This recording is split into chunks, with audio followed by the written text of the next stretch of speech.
Good evening, everyone. I am Leatrice Elsie. I am the senior director. I'm sorry, who am I tonight? I'm the executive director of the Hammons House Museum. So thank you all for being with us this evening for a very special Wine and Words. First of all, it is our final Wine and Words of the year. My goodness, we've had so many amazing authors, and Michelle Gipson does such an amazing job. And so, to the exclamation point for the year is going to be Professor Haki Madhubuti. We are so absolutely excited about him, and Michelle's going to tell you all about him in case you don't know who he is. But I can't imagine who does not know who he is, and not only the work that he has done for so long. I mean, I hate to say decades, but it has been decades. But the work that he has done for decades in the literary sphere, as well as just the Black liberation space, but also just with the Third World Press. And so Michelle's going to tell you more about that when the two of them pop on. But I wanted to go ahead and take care of the business first. So welcome once again to Hammons House Museum. This is our final Wine and Words for the year. We want to thank people and thank our members and all of the supporters that we've had throughout the year. We really do appreciate your support. We'd like to thank Fulton County and their Board of Commissioners. We'd like to thank Robbie. Always does such a good job because she knows that my brain is mush after being on Zoom calls all day long, and she pops all the supporters up on the screen for me. So thank you, Robbie. So Fulton County Arts and Culture, the Community Foundation of Greater Atlanta, AT&T, Time Warner, City of Atlanta Mayor's Office of Cultural Affairs, and then of course the National Performance Network. And so these are our supporters, and these are really just our large supporters, but we cannot talk about supporters of the Hammons House Museum without talking about our members. And those are the people that give us $10 a month. Those are the people that give us $25 a year. Those are the people who give us $25 monthly. We really do appreciate every single donation and every membership fee that you give us, because all of it makes a difference, and especially during this pandemic. So that's going to be it for me, because I want to get out of the way, because I really want to go ahead and jump into this conversation with Professor Madhubuti, because I know that it's going to be extremely rich. And his new book, which is An Ode to the Women in His Life, you're going to enjoy it. And I know that Michelle is going to really dive into it and dissect it with him. So that's going to be it for me. So let me go ahead and welcome Michelle in. Hey, Michelle. Hi, Leatrice. Oh my God. So Are happy to you? be here again. Yeah, and you're going to be doing such a great show tonight. Nobody better to end our Wine and Word season than Professor Madhubuti. Like, this is one of the highlights of my career to be able to speak with him. So this is good. Yeah, and then especially, around Black women, after the work that Black women have been doing in the field, around this political season, and to like really end this Wine and Words this year with Wine and Words with not only honoring Dr. Madhubuti, but also honoring Black women. So it's going to be Yes. amazing. So I'm going to get out of your way so that you can introduce our guests. And thank you, Michelle, so much for being such an amazing partner for the organization. We so appreciate you and look forward to continuing to bring more and more wine and more words. Yes. Okay, Thank well, you. have a great conversation. Thank you. We are excited to continue this partnership with the Hammons House. I was trying to recollect, we're probably in our 10th or 11th year with trying to bring some wonderful conversations around literature and writers to people around the world. So we are exceptionally excited to have the publisher of Third World Press, the founder of Third World Press, and the co-founder of the Black Arts Movement with us, the former poet Don Lee, now known as Professor Haki Madhubuti. Thank you. Really happy to be here. So happy to see you again. Before we got on camera, I had disclosed that we had worked together back in 2002. Okay. With Black Issues Book Review magazine, which I used to be the director of advertising for. And at that time, you had published the book was Tough Notes, and that was specifically for males. And now we have this wonderful tribute to women taught by women. So we're excited to have you today. Thank you very much. One of the things I wanted to talk about is how the idea to start a publishing company like Third World Press even was germinated. I grew up very poor, in a home absent of books, journals, magazines, newspapers, and excelled in school, uh, K through 8, high school. And my mother, whom I write about in the book, as you know, uh, was a sex worker. And that impacted me rather negatively, as well as my sister. And we were trying to find any outlet, mostly I was. My mother was a reader, and she asked me to go to the Detroit Public Library and check out Black Boy by Richard Wright. Oh, wow. And I was, 13, going on 14. And I refused at first because I hated myself. I hated my circumstances, hated my color, Yeah. hated everything about our lives. And she insisted, and I went. But I did not want to go to a white library and ask a white librarian for a book with black in the title, authored by a black writer, critical of America, because I hated myself. I didn't understand our politics so far, being so young. Mm-hmm. But I did go. I found the book on the shelf, put it to my chest, and walked to an unpeopled section of the library and sat down and began to read. And for the first time in my life, Michelle, I was reading literature. I was reading words and paragraphs and chapters that were not an insult to my own personhood. Wow. I read over half the book that day, took it home, and finished it in less than 24 hours, gave it to my mother the next day, and went back and checked out everything Richard Wright had published. And one book that very few people know about is a book of essays by Richard Wright titled White Man Listen. Okay. And in that book, he writes about psychology, he writes about Black literature. And there's a long essay on Black literature. Okay. I consumed that essay, and I began to consume all the writers that he noted in the essay. Right. So what I learned very early was that ideas and the creators of ideas and the carriers of ideas run the world. Yes. And we all tap dance to somebody's ideas. That's true. My question very early, Michelle, was where are the Black ideas? Okay. And that's what started me. You And kind of sought out other creators. Oh, absolutely.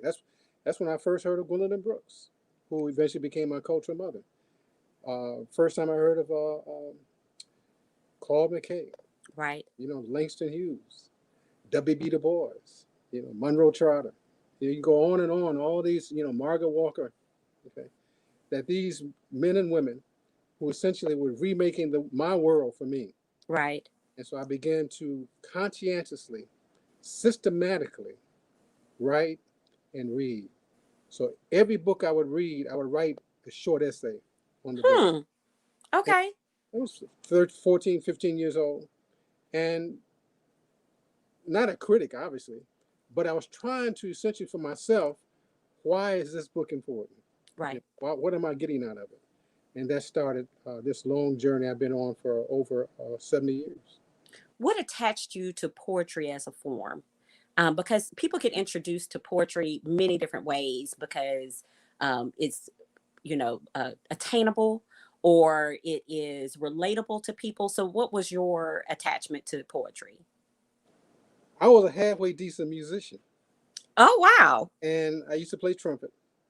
And the oldest art forms in the world would be basically music and poetry of all languages. Right. And so for me, it was so close to music, especially in reading Langston Hughes and trying to accommodate his voice into my voice. Right. Writers generally start off copying other writers. Of course. Imitation, Right, flattery, the That's whole. right. And right. that happened with me. And so reading the early, and very few people know, Michelle, that W.E.B. Du Bois was a poet. I did not know that. Yeah, he published one book of poetry. I didn't find that out until much later, but he became, W.B. Du Bois and Paul Robeson, who was his voice was world known. Right, right. But W.B. Du Bois and Paul Robeson, I adopted them as my grandfathers. Okay. So in my book, Yellow Black, I have a picture of Du Bois and Robeson together. And I So got Yellow another, Black was an autobiography that you right. wrote. It was a memoir, and it Mm-hmm. covered the first 21 years of my life.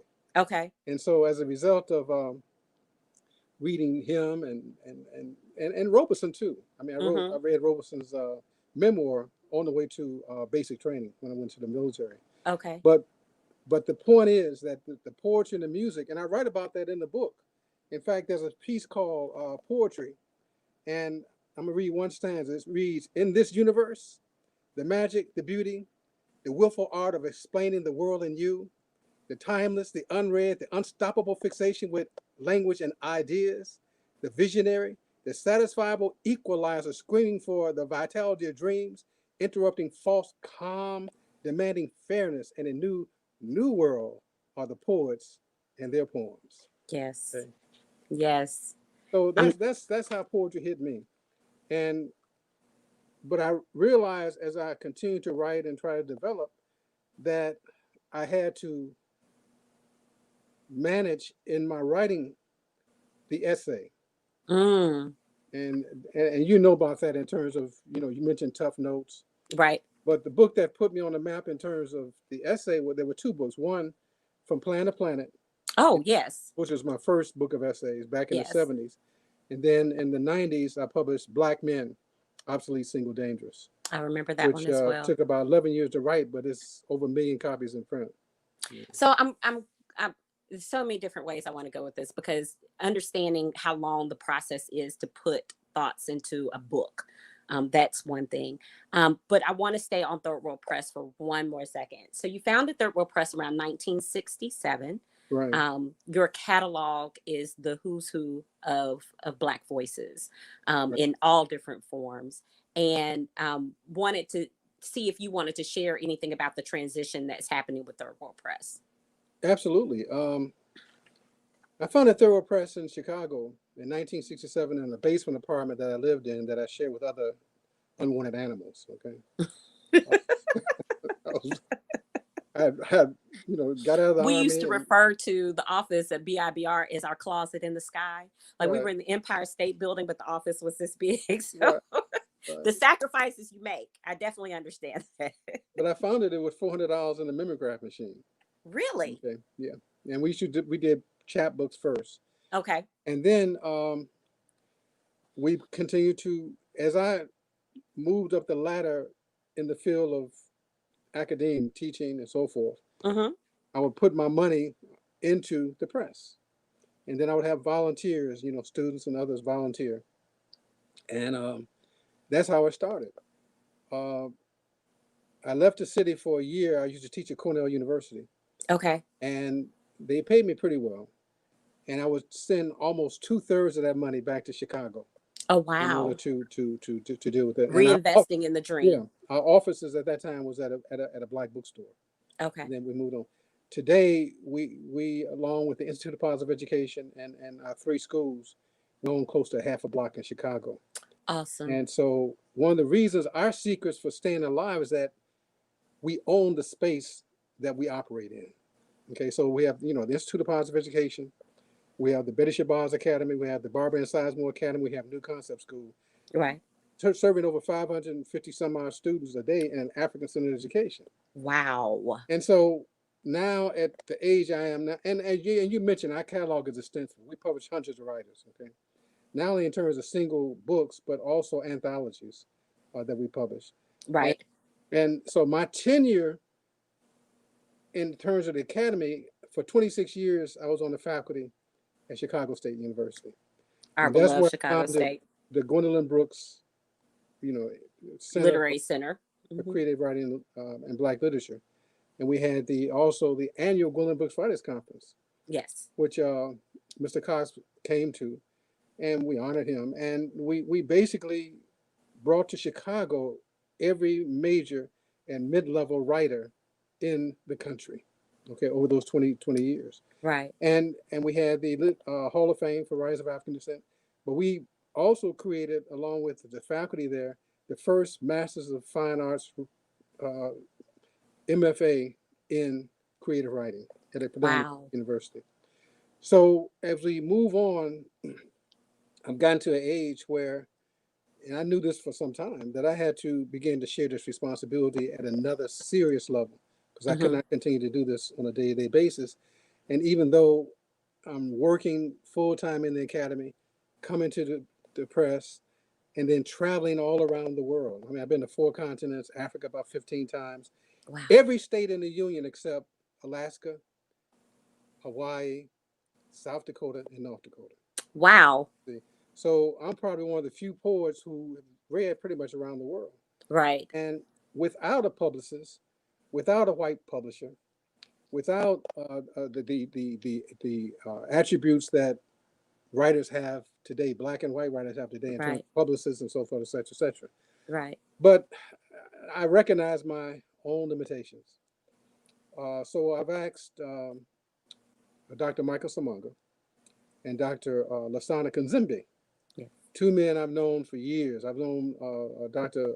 Samanga since the 70s. We were in the Wow. Congress of African People together. Right. I've known Dr. Kazimbi for at least 10 years, if not longer. I served Mm-hmm. on his committee for his PhD. All right. And these are 2 men that have qualities which I value. One, they're serious. Two, they know the literature, they know the culture, they're about Long the business. history with the That's right. culture. That's right. Yeah. And I think the third thing is that they care about our people. Yes. Okay. And you Yes. translate that into caring about the institutions that our people need. And so Third World Press and the Institute of Positive Education I would call independent Black institutions. Michelle, when you really look at the Black community, if you know anything about the Black community, the major institution in the Black community is the Black church. But what many people do not know is that the major business in the Black community is the Black church. Okay. And behind the Black church become Black funeral homes, right? And then the small mom and pop barber shops and beauty Yep. shops and so forth. Yep. And so Third World Press was a mission as well as our schools. We work in 2 areas, education and communication. Okay. And so my wife, who is brilliant, all right, she just retired from Northwestern University. And her brilliance translated into building these schools. Okay. Wow. And we've been together since the 60s, over 50 years. So she was the spearhead in getting you into education. Oh, yeah. Okay. Early childhood education, yes. Yeah. Because when we were dating back in the 60s, I asked her, because I had already started Third World Press, I said, what do we need? And she said, we need schools. Yep. That's We so need true. schools. You know, and we've done it, you know. So the transition from Third World Press to Third World Press Foundation, Third World Press now is Third World Press Foundation, but Third World Press is a function of Third World Press Foundation. Gotcha. And Third World Press Foundation is a 501c3. Mm-hmm. But just like Hammond House Museum, Mm-hmm. we seek, you know, donations from the outside also, like you all are. And we have become, like the Hammond House Museum, an institution in our community. Right. Not only serving our community in Chicago, but nationally and internationally. And so Dr. Samanga and Dr. Kazimbi will continue that work along with the people they're bringing in terms of the board and so forth, Mm-hmm. as we move into the latter part of the 21st century. So starting in the 20th century, coming into the 21st century, Right. and still halfway logical in terms of my thinking, talking, speaking, and writing, we're making that transition. So one thing that is of interest, and certainly owning your own, creating your own, publishing your own, is a marvelous endeavor. But for anyone who has tried to do it, we also know that it's not easy. And especially with varying economic times and economic interest, Correct. the changing of publishing and how you can self-publish yourself and you don't have to go through a publisher. Right. Recently this week with the announcement of BEA retiring, and there's no more Book Expo, which used to come to Chicago, every 3 years. Right. There's a challenge to doing what you do. When you created, you were probably a singular voice that was picking, publishing, and uplifting various activist creators for the Black community. And now I can deem myself an activist, go to one of the self-published print on demands, and here I am. I'm in the world. So what is Third World Press's place going into the 21st century? Well, I think there's several places for us. Mm-hmm. One, to remain as a stable, giving, serving, independent Black institution. Okay. People come into our building, and the first thing they note is, I've never seen this before. You walk through Third World Press, art, books, serious people, all right, about the business. Number Mm-hmm. two, you're right about the self-publishing, but you read much of the self-published work. First thing you notice is that they're not, in many cases, most of them are not well written. Is that they're without editors. We have editors. Right. Also, you notice, depending upon the work that you're reading, they're not well documented. Right. Okay, especially the non say the political work or the historical work or work in psychology Right. and so forth. So editors are critical and very important in terms. Yeah. We still receive close to 6 or 7, maybe 10 manuscripts a day. Wow. So it's hard to get through much of but I would say about 75 to 80% of what we receive is not worth publishing. I think it's something when there are gatekeepers. You, Mm-hmm. as a reader, you feel trusted in investing my $25, my $35 into something that I trust. And a Right. name like Third World Press is something that has um, proven itself to finding those voices. So giving you my $35 versus someone that I find online, it as a consumer, it Yeah. just feels a little different. Yes, and people can go to www.thirdworldpressfoundation.org to look at our catalog. And I might say, and I would say that if you look at on the cover of Taught by Women, I have 2 local women there on the cover that are from Atlanta. Dr. Beverly Guy Shiftown, Right. who I can tell you we're publishing her book of essays next year. Oh, Okay, wow. and Wow. also on the cover is my dear sister Pearl Clegg, Yes. which we published about 20 years ago before she made it real big. Okay, Yeah. but And Pearl is a regular here at the Hammond's house. So oh, and Beverly, with her work at Spelman, mhm. we're big fans. Since you brought up the book, one thing that I picked out, and you can tell me if I was incorrect, it feels like a memoir. You're right. Okay. You're correct. It's in fact one of the first reviews of the book. The writer mentioned that this is the second part of my memoir, Really? and I never thought about that. But It he just is kept reading right. like a Hmm. memoir of different aspects of your life centered and around women and activism. And one of the quotes that struck me was, Black women have been our answer no matter the question. Teach. That's it. And That's it. so it seemed as if everything around was a tribute, a commentary, you even write in the feminine voice in some of your Hmm. poems. And so it's an insight into you over the years and the women who have molded, exposed you, and also the thoughts that you have concerning our treatment, our Right. development, the Right. culture of, the Right. importance of, the lack of attention paid to. Like, it's all in this one book, but it feels centered from your life. Well, there's another quote from the book, which I write: "Stopping the women stops the future." Yes. Okay. And Yes. and if you allow me, I'll just read that first piece in the book. Okay. Why women? Okay. Why did I write this book?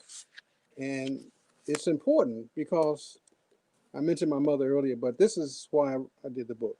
Why women? Taught by Women is my acknowledgement and thank you to over half of the world's population who remain too often property, raped, honor killed, diminished, enslaved, lynched, dismissed, excluded, lied to, abused, sexualized, sex trafficked, devalued, demeaned, executed, imprisoned, forgotten, forced into unwanted marriages, miseducated, undereducated, beheaded, and bodily disfigured, all motivated me to be pro girl and woman, which requires serious listening and specialized learning, advanced thought, core, care, action, and language that highlighted Black music, poetry, and visual art, which I received from my mother, a woman who worked and died in the sex trade of the 1950s.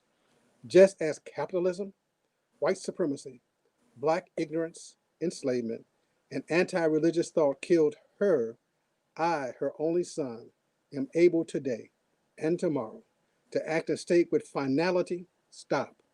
And again, thank you to Black women in the world of women for saving my life. Okay. That is like the cornerstone of everything to follow in the book. The tributes that you write to the writers around you, even talking about the anti-rapist culture Right. that needs to be more of, and Right. redefining masculinity in popular culture. Right. I think it's almost like a curriculum, almost Thank like you. how Richard Wright was for you, for Right. someone who wants to um, make sure that they are being a part of empowering women as opposed to underrepresenting or undervaluing women. Thank you. Well, Tough Notes and Black Men, I tried to do that kind of work. And what I wanted to make very clear to brothers is that we need to listen, number one, Mm-hmm. and we need to value, number two. We need to spend time with girls, with small girls and teenagers as they come into young adulthood. By looking and listening and just seeing their needs and their struggles would help us a great deal. I spent 3 years in the military. I was taught how to kill with my hands, Mm.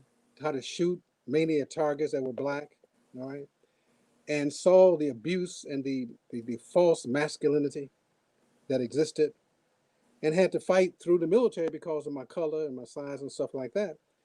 But it taught me that we have been miseducated, undereducated, okay, maltreated in terms of education. We do not understand not only our own world, our own culture. That's why Trump became president, all right? Right. And there's this fear of women, this fear of somehow being around women who are intellectual, who have knowledges that we don't have, Right. and fear of saying, I don't know that. And it also speaks to not being nurtured, brought up, and educated in an environment that not only prize women, Right. but understand that they have needs not exactly like ours. Mm-hmm. I'll say that we have to begin to understand as men. Right. And Right. so yes, it's been a journey and will continue to be a journey. Michelle, 60s and 70s, 80s, 90s, I did a lot of men's work. Mm-hmm. Okay. Mm-hmm. Actually going to the woods with men, Wow. trying to deal with the questions that we have around our own inadequacies. Okay. And I've seen, grown men cry, Yeah. just cry. They just don't understand where we're going. Right. We don't own nothing. We do not move to ownership until you begin to move to ownership of yourself. Okay.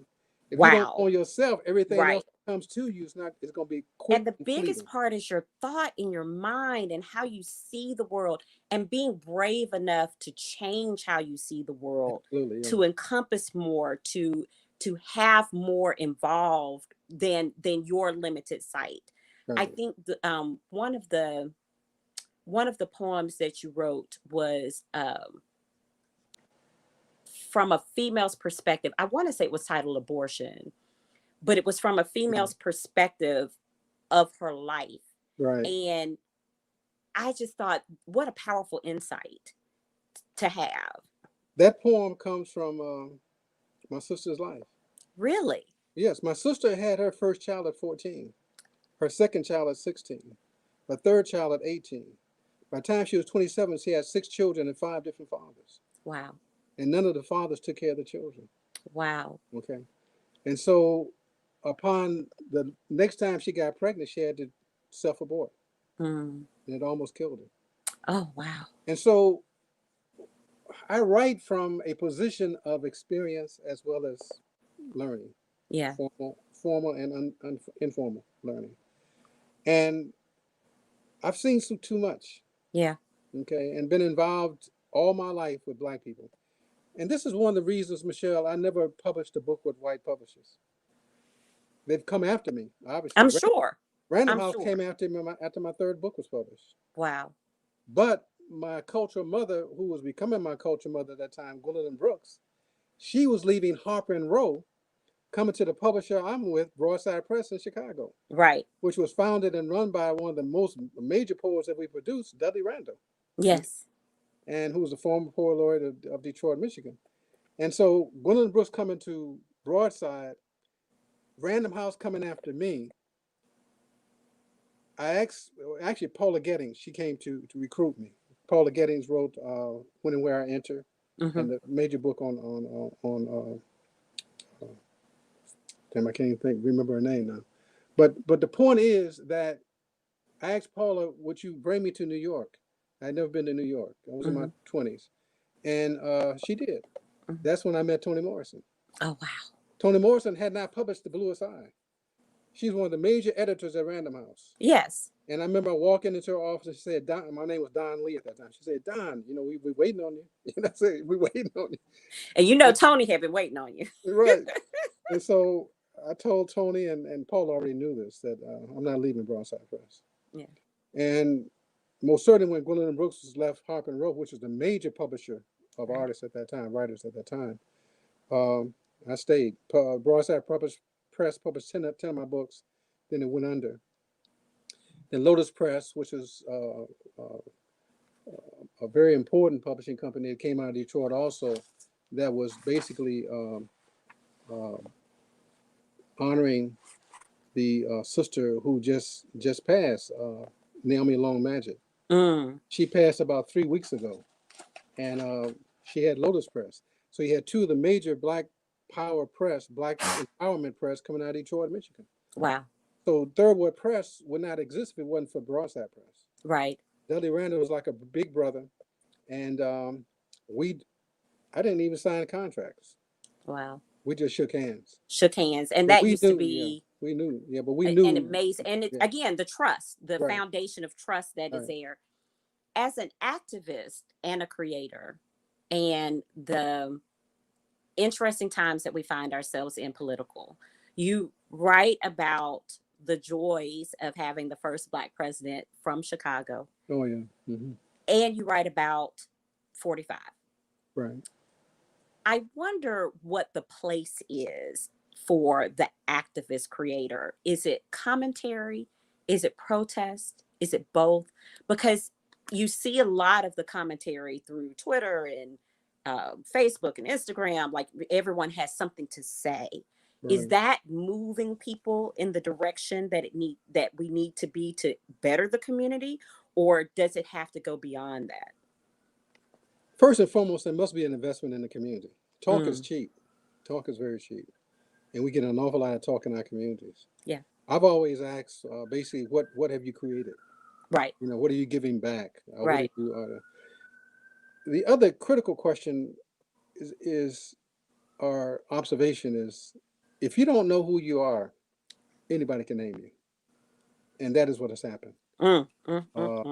My name was changed in the 70s from Donnell Lee to Haki Madhubuti, which is Kiswahili, and Haki means just to justice, and Madhubuti means precise, accurate, dependable. And that therefore you try to live the values of your name. And so the giving back is not so much a giving back, but living within. See, my wife and I and our children, we live in the Black community. We've always lived in the Black community. Right. And as a result of that, there's not this distancing. Right. Okay. Of them and us. Right. There's not that and even more so, Michelle, when you come to our schools, our institutions are located in the center of the Black community on the south side of Chicago. Wow. So there's maybe 25 blocks from where we are, you have a middle class Black community, Mm-hmm. but right around us, we're poor. Right. Okay, for the most Right. part. And so, and dealing with these young people every day, Mm-hmm. especially during this pandemic, Right. and trying to make some give some understanding of why a 45, as ignorant as he is and as criminal as he and his family are, Right. um, we're in the shape today. Right. The CDC came out today and said that the deaths from COVID-19 have been underreported. Of course. Today they said it's about 400,000 Can't today. possibly trust Right, that number. 400,000 as of today. Yeah. That's the new number that came out. But none of this should have happened Right. because coming out of 44 with Barack Obama, they had the plan to stop all of this. But 45, and you said I did write about 45, but I didn't mention his name. No, I didn't I'm want not his mentioning name it either. I didn't want his name to soil my book. Okay. Right. And so 45 just disregarded all that and used the office basically to enrich himself and his family Right. and his buddies. So it's a big time grift for the 4 years. And everyone that supports it, you can tell, are grifters too. Right. And it leaves those that have self-sacrifice, where you could have had a Random House contract, written, has always been a part of the NMPA and the Black press. And, it leaves those that are grounded and rooted in community, I find, in a conversation of convincing people to not lean towards the lookout for self, because no one else is going to look out for you. Mm. It appears that 45 and Oh yeah. his buddies are winning. Yeah, And that is the way yeah, you should it treat moves people beyond and appearance. others. It moves beyond appearance. Yes, But let me just say this: they're not winning. I agree. They are in the winner's spot now, but in about less than 50 days, he's going to be doing some serious fighting for his life. I That's agree. one. Because I you got a agree. Black attorney general in the state of New York who's not playing. She's no joke. Okay. Right. But what we have experienced over the last close to 4 years, a crime family, a genuine crime family Yeah. in the White House, Yep. grifting, abusing the emoluments clause, abusing the Hatch clause. I mean, just totally abusing everything and just taking whatever they get. Yeah. And you had a imitation president spending literally half of his time on his own golf course.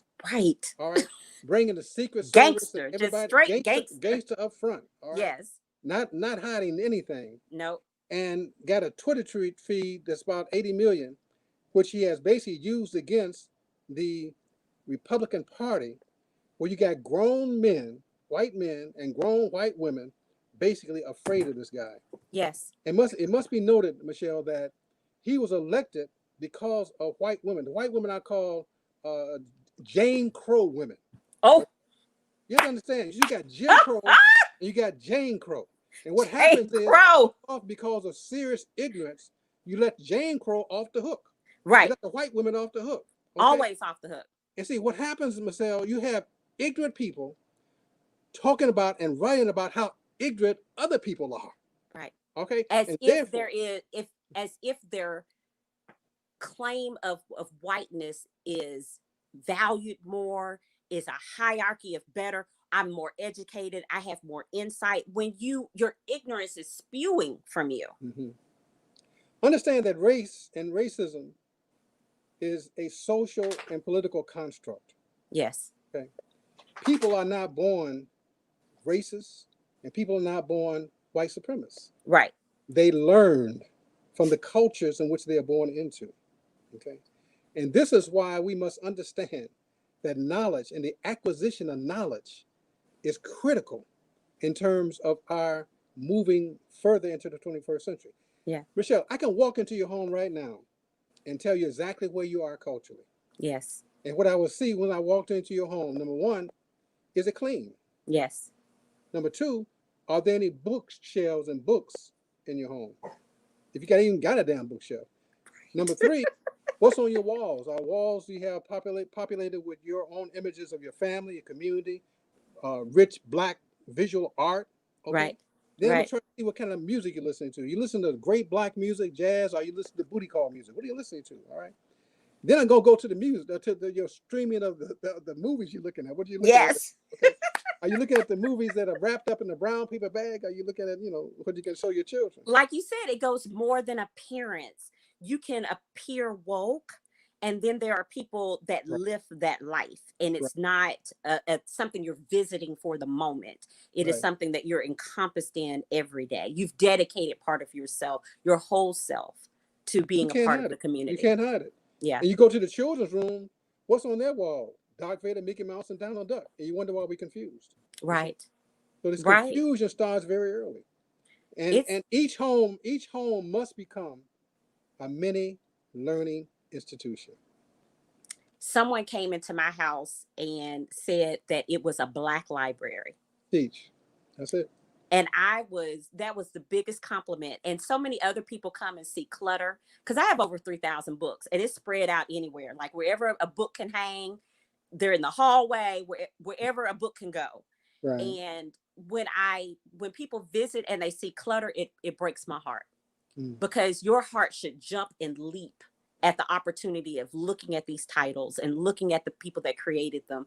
And if you get to know me, there's a bigger story. I've worked with most of these people Right. between Black Issues Book Review Right. and Written Magazine and what we do with the Hammond's House. This is not just something that I looked at the bookstore and I bought it and I didn't read it. I know Right. I met these people. I've Right. interacted with them.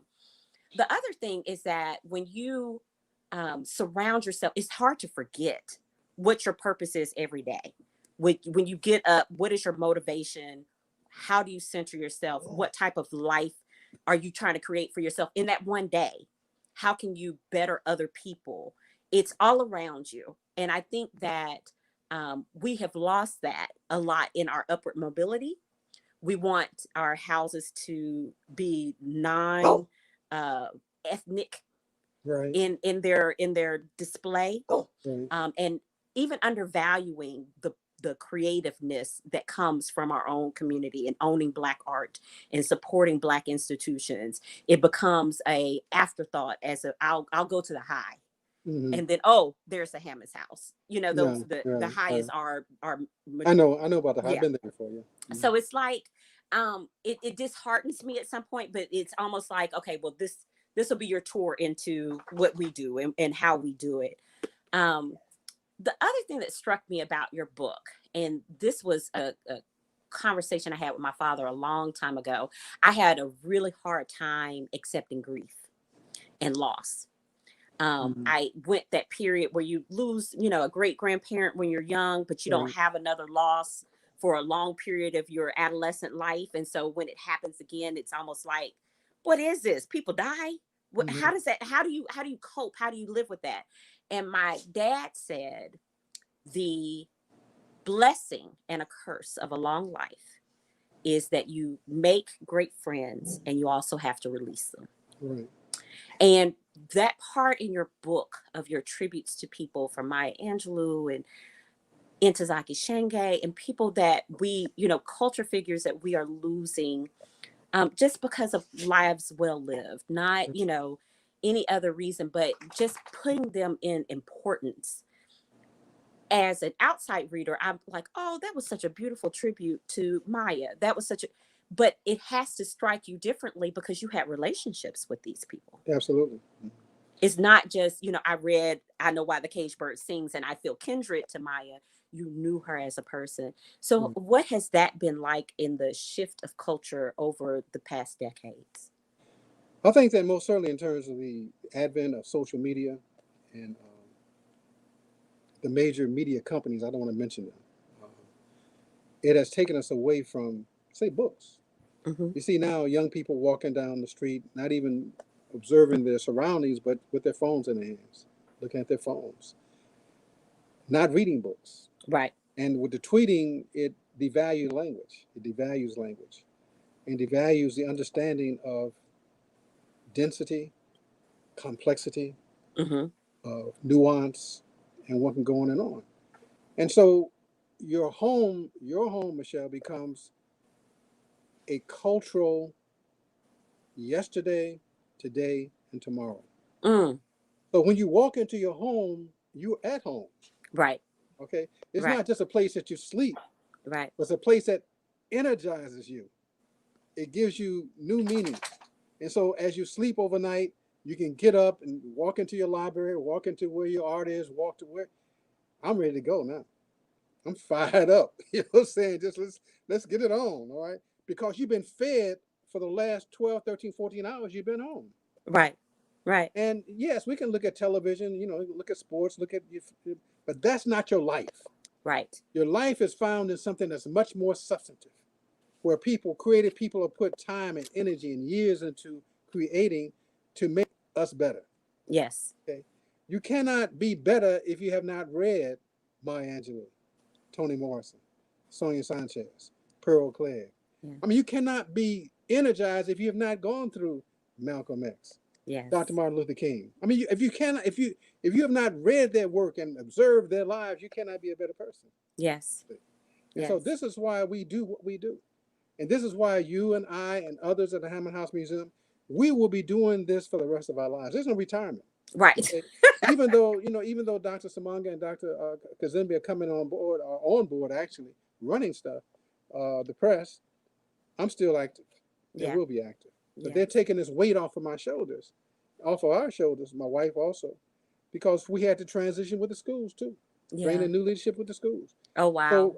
So we have these institutions that are over 50 years old. What Very a few black legacy. institutions live to be 50, other than our historically black colleges and universities Exactly. and our churches. Okay. You rarely find independent entrepreneurship type of efforts with that type of longevity. Right. It is certainly a tribute to your vision and to the people that trusted you with their work, Mm-hmm. because there could not be a third world press if artists and Oh yeah. creators were not perfectly at home at third world press. Right. And recognize too that these writers and poets and playwrights have trusted us, and we have not always been there for them at the level we need to be because we just didn't Mm. have the funds. We didn't Yeah. have no money. All right. I've never taken any royalties for my books, but I've learned that essentially getting this work out, even though we cannot publicize it or push it at the level that we need to, Mm-hmm. we're gonna get it out. All right. And if I can't pay you with the money, I'm gonna pay you in books. Right. So you can just sell your own book, whatever the case may be. So, but the key point is that we're here, and we Yes. and we got a publishing schedule for next year, Yes. even during COVID, and it is rough out here. It is very. Yes. I can imagine. And so the donations you all get, well, I'm gonna make a donation to the Hammond House Museum myself, but also you can donate to Third World Press Foundation, Yes. www.thirdworldpressfoundation.org. And so, but I've been to your place, okay? I have seen, I have looked, I walked through the house and saw the beauty that you all have brought to us. And I said, this is my home too. Yes. Professor Madhubuti, thank you so much. I said I would leave time for you to read. So if you would mind, you've read for us already. So if that is all you have, if you would like, but we would love to hear more from you. I'm gonna read just two poems. Okay. Um, and the first poem is this. It's in the first part of the book, page 5, for the consideration of poets. Okay, where is the poetry of resistance? The poetry of honorable defiance, unafraid of the lies from career politicians and businessmen, not respectful of journalists who write official speak void of educated thought, without double search or subsurface questions that war talk demands. Where is the poetry of doubt and suspicion? Not in the service of state bishops and priests, not in the service of beautiful people and late night promises, not in the service of influence, incompetence, and academic clown talk. Then I'll finish with this poem. It's called Liberation Narratives. Any free people have a story, they have a narrative. Liberation narratives. One, it may be a man's world, yet the women write music that navigate the harmony, that grows children, drives learning, prepare knives for the cutting of green beans and lies, while dodging genocide and rape, as men who run the world, bathed in the power of extreme illusion, overuse collateral damage, and deficit language to justify it's a man's world. Mm. 2, best advice to men: marry women smarter than you. Occasionally let them know it. Number 3, my mother was prettier than imagination soaked in honey, flavored with hot water and lemon. Her heart was there too. She was a short poem, dead at 34, buried without flowers, notation, or truthful stories. She challenged men walking on her life like she was a used thread mill years before they were invented. Mm. I have her eyes. I see damage everywhere. I have become a stop sign. 4, Janet liked girls and told them so. Robert liked boys and kept it a secret. Both grew into teenagers, still liking girls and still liking boys. Right. Each kept their desires to themselves. In the 21st century, parts of the world began to mature and finally understood why Janet loved women and Robert loved men. They were born that way. Enough said. Yes. 5, if poetry is to have meaning, it must mean something. More than metaphor and simile, more than tree talk and looking for gigs, more than competition and unrhymed free verse, seared to the bone of incomprehension, surely to land the poet a Guggenheim or MacArthur Genius Grant. Right. Artists should not expect from readers, listeners, and observers fairness, objectivity, or deep knowledge or wordplay, or interpretive ideas, or Mm. paint, or jumping notes. Often a smile will do, and yes, to buy and share books, visuals, and music will help. Saying yes to children may get you into heaven. Saying no to war builds character and conscience. Giving 10% of what you earn to the homeless will aid in your sleeping a full night. Hopefully, to awaken creating healthier poems, prose, pictures, and critical perceptions of the potential of the letter P beyond politics, potholes, profiteers, poverty pimps, pimp juice, patriots, Protestants, and playboys of the Western world. Mm. 6, if you don't know who you are, anybody can name you. And 7, if the world loses elephants, dolphins, polar bears, frogs, trees, the ability of the majority to do good, if the world loses clean water, prayer, and meditation in all languages, love across borders, honest vegans and vegetarians, a mother's love, a father's caring, children dancing to knowledge and colors, artists not lying for money, privilege, or fame. If the world loses books, newspapers, and clear thinkers, practical doers, and poets, and promising futures for the great majority rainforests, a world vocabulary that accents yes and possibilities rather than no and you can't do that. If the world loses the great apes, schools, giraffes, salmon, the coral reefs, insects, worms, organic farmers, compost, green tea, workers who use their hands to build and repair stuff, North and South poles, teachers, people of faith, engineers, wheatgrass, carrot juice, oatmeal, and 7-grain bread. If the world loses you and water, yes, precious you, and the daily taste of life, it finally means that we've lost butterflies yesterday and failed our children. Wow. I've been a vegan for 40 years and I'm into health. I'm into health. Yeah. I don't have any ailments.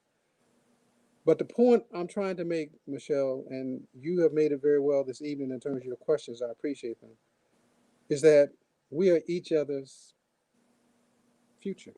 Yeah. And I'm pulling that from a poem by, Gwendolyn Brooks, what she wrote about Paul Robeson. Yes. And if we do not trust each other, if we do not support each other, and recognize that all children, it doesn't matter what culture, what race, what community, they're ours. All children. All of Okay? them. The problem is they got ignorant ass adult mothers and fathers often. Come on. So that's why we have our schools. That's why we publish at Third World Press. Right. we're fighting ignorance. Yes. And that's what books do. Yes. See, libraries are anti-ignorant. Okay. That's why we got to support libraries, Hammond House, and Yes. Third World Press Foundation. Okay. Yes. Professor Madhubuti, I have had you all to myself for an hour. Are there any questions for anybody that's on any of our outlets or venues? You can put them in the chat.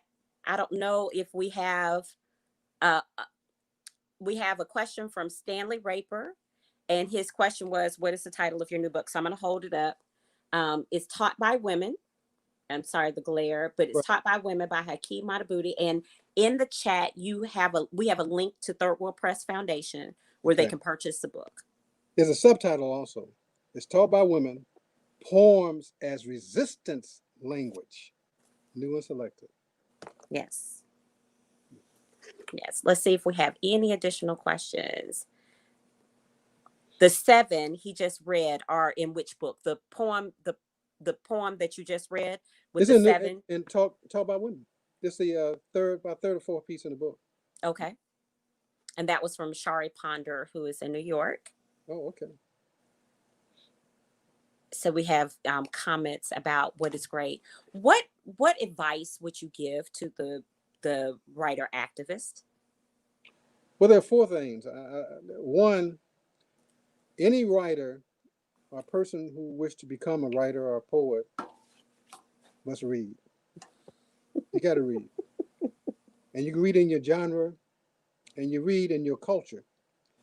You must become a fully aware of your own culture first. There's nothing worse than a writer who does not know where he or she comes from. Mm-hmm. That's one.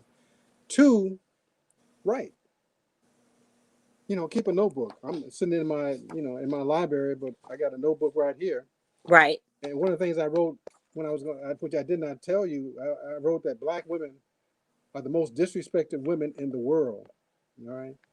And this is built upon supreme ignorance of Africa, African Americans, and our culture. Mm. The next thing is you try to get in a workshop with other writers who Yes. are trying to write. Okay.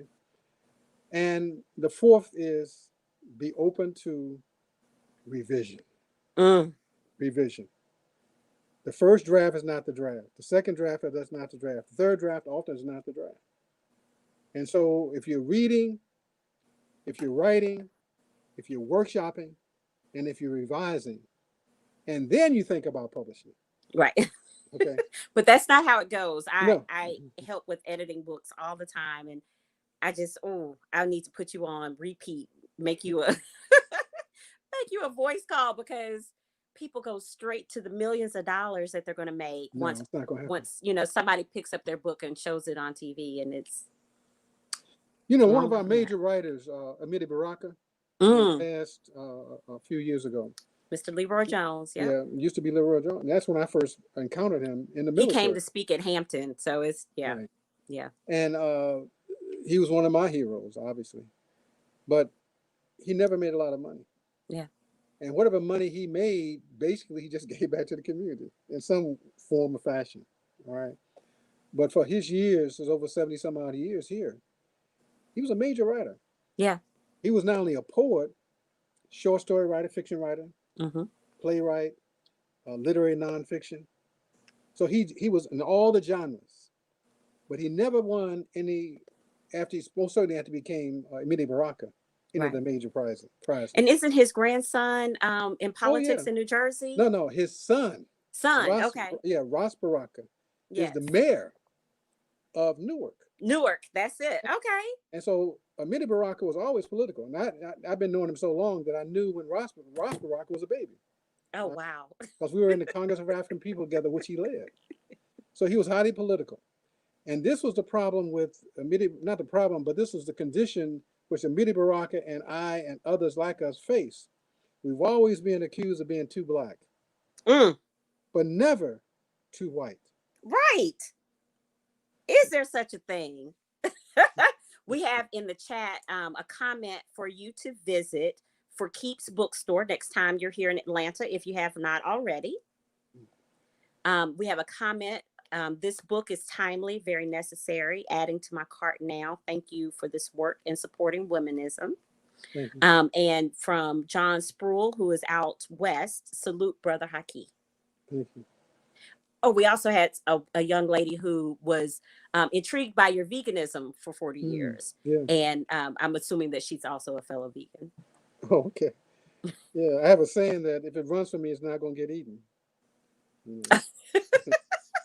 Or cooked. One thing I did not mention was the power that my daughters paid in writing the book. And you notice in the beginning, I got all their names there, Yes. their mothers and grandmothers often. But my daughters, Regina and Mari and Laini, played a big part in the book, as well as my daughter-in-laws also. Yes, you pay tribute to everyone. And I thought about, because you gave Mariama a poem from graduating, From and I thought Spelman, about right? what a gift that has to be Yeah. to get Haki Madhubuti's words as a part of your graduation tribute. So that has to be amazing. Well, my last honorary doctorate came from Spelman. Spell House is That's certainly right. here. And so on the front of the book, you got Genetic Code. That's On true. the front of the book, Genetic That's Code and true. Beverly Guy Sheftel. So Joyce Glasgow is also a fellow vegan. We have Shalane Sanford, who said she's looking at Blues People by Oh, Libra good. Jones right now. Right. And Sharonda Gipson, who is my cousin and also a professor at Russ College in Holly Springs, Mississippi, I've been there. says in the book Post-Traumatic Slave Syndrome, Dr. DeGroy DeGroy, right. offers the African American behaviors are a result of the conditioning by slavery. What are your ideas about this in relation to the lack of knowledge and interest in reading in the black community, and how can we overcome it? Well, she's absolutely correct. In fact, I got a book right here on my shelf. And Mm, it's important to realize that if one doesn't read, one does not have knowledge. right. Okay. That's why I'm saying the acquisition of knowledge first and foremost really means that you're a reader. Yes. Okay. If you find people who disdain reading, then you find a person who's inadequate in so many ways. Mm, And this is why formal and informal education is required in yes. terms of the development of a whole person. And that when you talk about wholeness, and you're talking about culture, and this is very, very important. You're talking about the intake of music, the intake of literature, Yeah. the intake of dance, the intake of theater, the intake of food knowledge, the intake of everything that makes a whole person. But basically, the intake of relationships. Yeah. You see, you can define a person by the relationships he or she maintained. Yeah. Now, I'll tell you, my wife and I have been together over 50 years. Wow. And that my wife, Dr. Carol D. Lee, Mama Sophisha, is brilliant. Not because she just married me, but because essentially she has brought new knowledges to my life. She's one of the major educators in the world. Yeah. Late last year, she was the people, educators of China, brought my wife to China because they're Wow. using her book in their schools, and so they Wow. brought her to China. My Wow. wife was inducted to the American Academy of Arts and Sciences.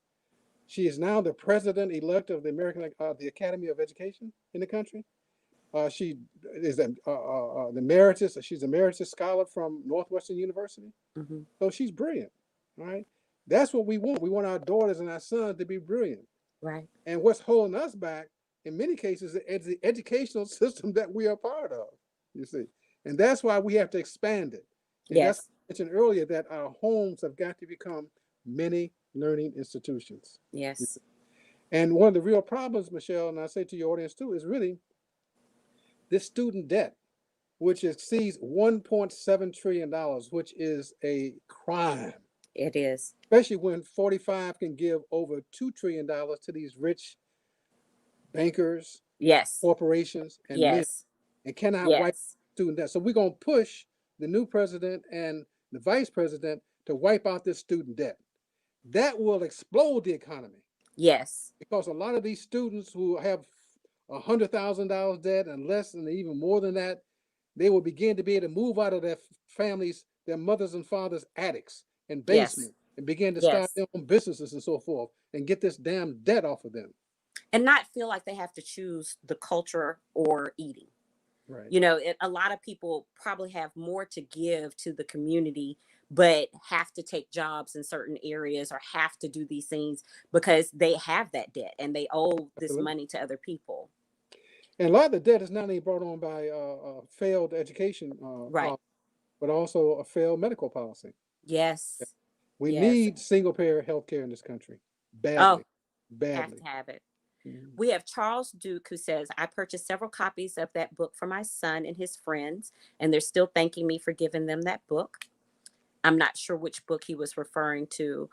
Stanley Raper asked, Haki, why are many of our Black people afraid to wake up? Primarily because they have not been around people that are woke. Mm, Okay, come you have on, people saying preach. they're woke all the time, but what does that really mean? Right. Woke for the moment. Right, and as important as Black Lives Matter, which is critical, because it's basically taken up from where the Black Arts Movement was, the Black Empowerment Movement was. Okay, so, Yes.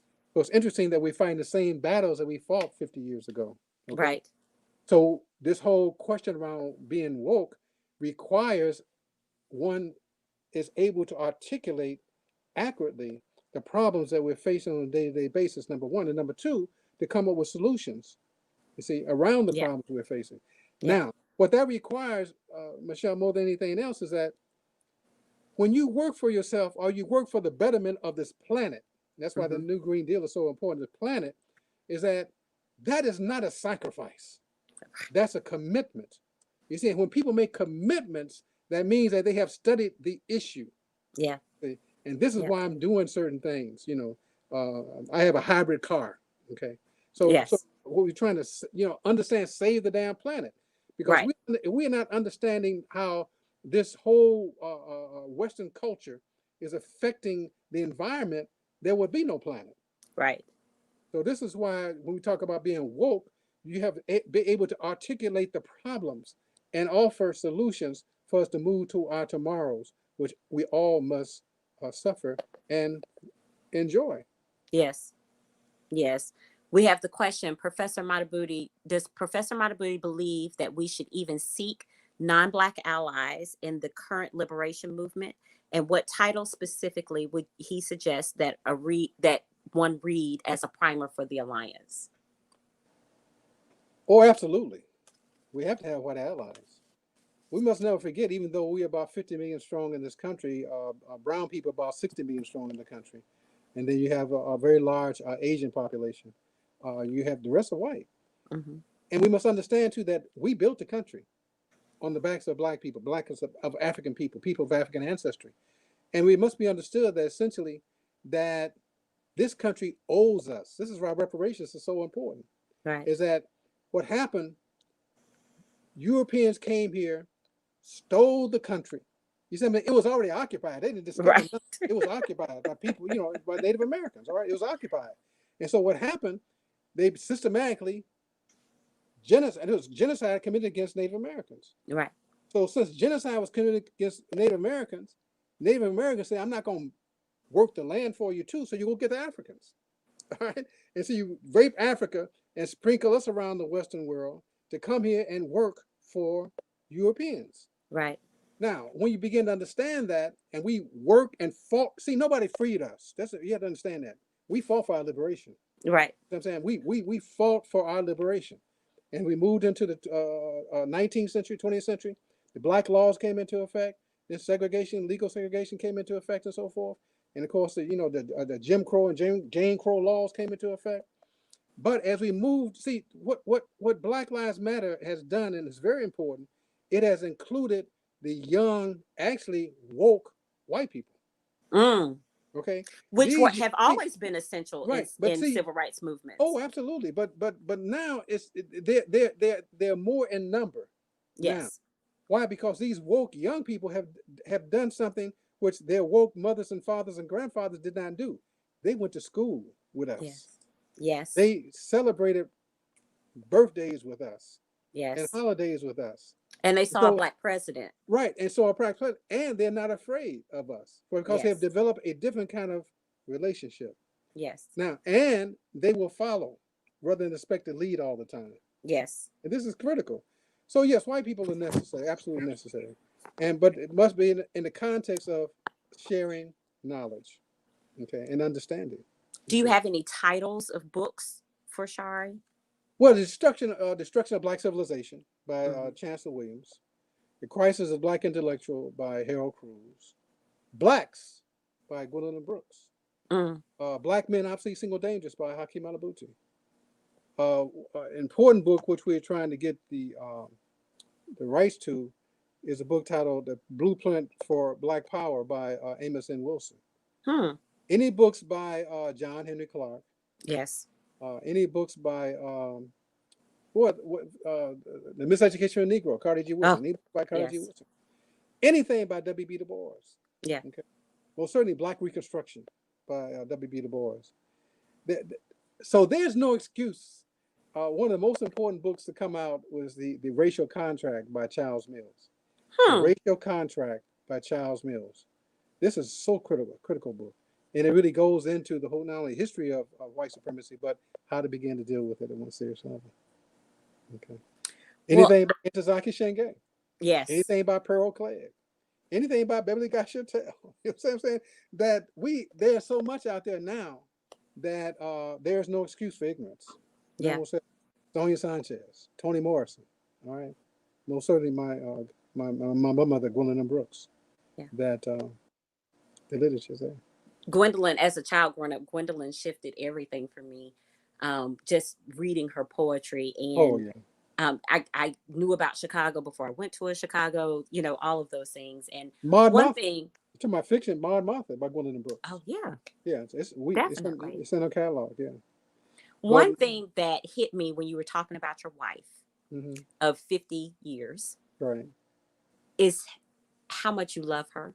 Hmm. You went off on her accolades more than you did yourself. And the first thing that we opened this conversation with is that you can't write about the culture and the community. You have to be involved in it. Right. And I can only imagine that that love is the love that made this book possible. Oh, absolutely. Open the page up to where she's standing over me and read what's under that. Show it to the audience and read what's under that page. I'm trying to find that It's in page the beginning, right in the beginning, right in the beginning. right after the table of contents. So Right, this is the right. picture. That's an early picture. He says, "That's my wife." And he said, "What did I say under there?" It says, for Dr. Carol D. Lee, Mama Safashi Madhubuti, perpetually teaching Haki.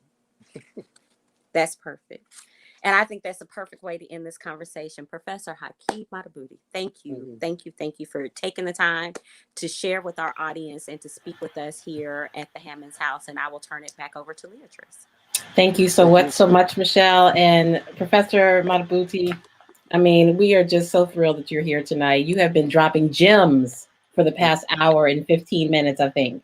It's been an hour and 15 minutes. So, when I was talking to Michael and we were talking about your new book, and he said, yeah, would you all be interested? And he didn't have to get the whole sentence out. I'm like, absolutely. Yes, let's do this before the end of the year. Absolutely. Yes. And Well, so, we're gonna send you some books as donation. well, thank you. Thank So you. I'm gonna tell our people at Third World Press to put 30 copies of Taught by Women in the mail. Send it Oh, That's to so Hammond nice. House, and so you will receive these next week, and you can use them as you will. thank you so much. That is so gracious. Thank you Very so very generous. much. But this has been just such a wonderful evening. And before I let you go, though, I also have a question for you. This will be the last question that we have for you. But I ask this question a lot of people who have really just engaged in this work at the level that you have over so many decades. But as you think about your legacy, you have a full press, you have books, you have, what have you. And so what we may believe is your legacy may not be what you think is your legacy. So what do you believe and what would you like for your legacy to be? The thing that we really that we remember you by. I think primarily as a good black man. I believe in that which is good, just, correct, and right. With a historical construct, with a certain level of humility and understanding of who we are. And as I mentioned to Michelle earlier, one of the most important aspects of life is to be able to travel. And I've been traveled 4 continents and all over this country, and the acquisition of knowledge. Mm. But if you can just place on my headstone, a good man that loved black people. Mm-hmm. I love black people. I love black people. That's not, and so all my whole life has been geared toward the development of that love, and I've transferred through not only my own family, my own children, but through the children that we teach on a daily basis Mm-hmm. at the Betty Shabazz Academy, at the Barbara Ann Sizemore Academy and New Concept School. Well, amen to that. And I too love Black people. I say that all the time, which is why we engage this work. Right. So Yes. that we can just kind of continue to engage people in the culture, teach them the culture, and teach them how to continue to move the culture forward. Right. Yes. So yes, thank you so much. Thank you. And I want to just thank you all, because see, what people don't understand is that, number one, you're not paid enough. You're not paid. Amen to that too. Okay. You're working hours that require the type of commitment that you have. You have no. The revolutionaries are the people who have to make a payroll every 2 weeks. Mm. Come on, Saints. I mean, when you got to make a payroll every 2 weeks, I cannot write a poem to pay you. Yeah. I got to give you a check. Mm-hmm. Yep. All right. And there's something to that level of commitment. And my father used to tell me, I mean, you said if you don't name yourself, anyone can name you. Yes. Right. And when I was a young girl, my father used to say, who are you? And you need to be able to identify yourself, because if you don't identify yourself, someone else certainly will. Yeah. And as a young girl, I didn't really understand those words. Yeah. Right. As I grew older and understood them better. But a lot of that also had a lot to do with service, Yes. because I did grow up watching my parents be in service to community.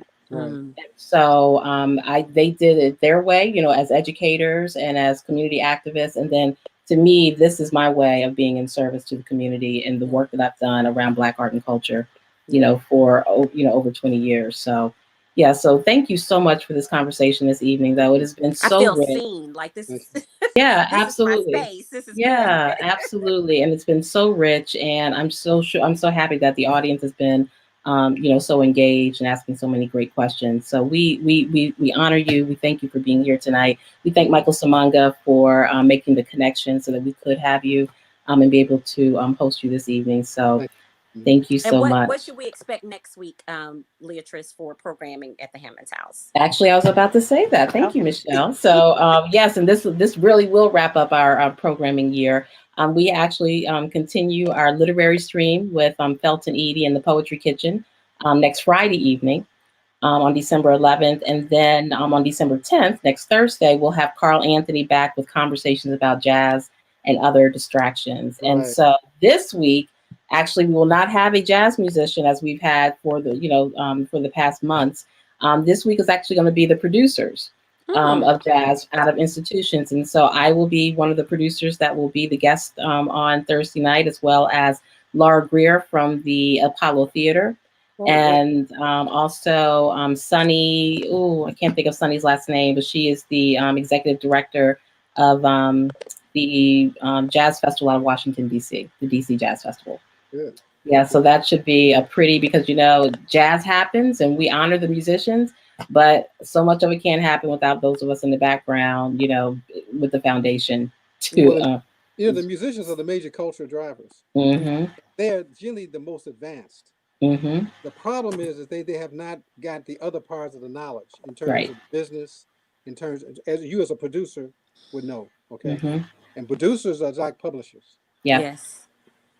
Yep, and we appreciate our role, and so happy to work with so many talented artists and to be able to do work that centers artists. And her name is Sunny Sumter. And I couldn't think of Sumter, but yeah, Sunny Sumter. So that's what we have going on. So everyone, please join us next week as we continue to kind of wrap up this year of programming for the Hammons House Museum. Also, at the end of the year, around the holidays, when you're just kind of sitting around, being full and just kind of really thinking about not only this past year, but thinking about the year to come, you'll be able to come to the Hammons House site and see many of the programs we've done over the past, I don't know, 6, 7, 8 months.